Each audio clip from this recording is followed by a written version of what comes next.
रूस और यूक्रेन युद्ध और अमेरिका के परमाणु परीक्षणों के बाद अब रुख करते हैं तनाव के एक और मोर्चे का, जो अमेरिका और वेनेजुएला के बीच खुल रहा है। एक तरफ अवैध घुसपैठ को तो दूसरी तरफ नशीले पदार्थों को लेकर तस्करी को लेकर अमेरिका बड़े दावे कर रहा है। हर हफ्ते अमेरिकी तस्करों से भरी नावों को समंदर में उड़ा देता है, लेकिन यह सिलसिला कहीं नहीं रुकता और थमता नजर आ रहा है। गोसाई ट्रंप ने अब ऐसा फैसला लिया है जिसने एक और भीषण जंग का खतरा दुनिया पर मंडराने लगा है। अमेरिका ने हमले के लिए हजारों सैनिकों और युद्धपोतों की तैनाती कर दी है, जबकि वेनेजुएला ने जवाबी कार्रवाई के लिए चीन और रूस जैसे देशों से मदद की गुहार लगाई है। जाहिर है इन देशों की दखलंदाजी से संभावित जंग और भीषण होने के आसार बन गए। शुरू हो चुका है वेनेजुएला और अमेरिकी हमले का काउंटडाउन। हजारों सैनिक तैनात, ट्रंप ने बना लिया फाइनल प्लान। अमेरिका और वेनेजुएला के बीच रिश्ते बेहद खराब हालात में पहुंच चुके हैं। इतने खराब कि कुछ ही घंटों में अमेरिका वेनेजुएला पर हमला कर सकता है। पेंटागन की तरफ से इस ऑपरेशन को नाम दिया गया है ऑपरेशन सदर्न स्पीयर।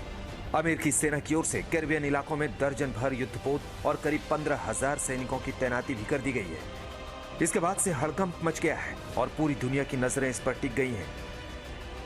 दरअसल ट्रंप वेनेजुएला से लगातार गैर कानूनी तरीके से घुस रहे लोगों और नशीले पदार्थों की तस्करी से परेशान है। नवंबर के महीने में ही तस्करी कर रही नावों पर अमेरिकी हमले में 20 से ज्यादा लोगों की मौत हो चुकी है, लेकिन तस्करों के हौसलों में कोई कमी नहीं आई। इससे नाराज ट्रंप अब वेनेजुएला के सैन्य ठिकानों, सरकारी इमारतों, ड्रग्स तस्करी के ठिकानों समेत राष्ट्रपति निकोलस मादुरो पर कार्रवाई करने तक की योजना बना रहे हैं। इस बारे में डोनाल्ड ट्रंप से जब मीडिया ने सवाल पूछे तो उनका जवाब था, मैंने अपना मन बना लिया है। मैं आपको यह नहीं बता सकता कि क्या होगा, लेकिन मैंने कुछ हद तक मन बना लिया है। ट्रंप को पेंटागन की तरफ से सेना की तैनाती और संभावित खतरों की जानकारी दे दी गई है और अब इंतजार है ट्रंप के आदेश का। रक्षा सचिव पीट हेग्सेथ और ज्वाइंट चीफ ऑफ स्टाफ के अध्यक्ष जनरल डैन केन ने ट्रंप को वेनेजुएला पर हमले का पूरा ब्लूप्रिंट दिया। इतना ही नहीं, विदेश मंत्री मार्को रूबियो और कई सुरक्षा अफसरों ने सिचुएशन रूम में ट्रंप से मुलाकात कर उन्हें पूरी रिपोर्ट सौंपी थी।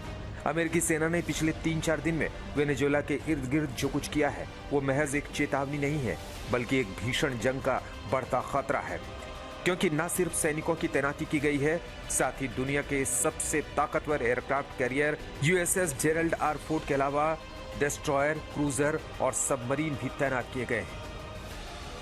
उधर वेनेजुएला ने भी किसी तरह के हमले से बचने के लिए हाथ पैर मारने शुरू कर दिए हैं।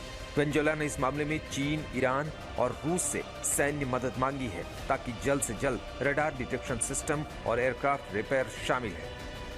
वेनेजुएला की इन तैयारियों को देखते हुए भी अमेरिका हर एक कदम फूंक फूंक कर रख रहा है, ताकि हमले में उसका नुकसान ना हो। आज तक ब्यूरो।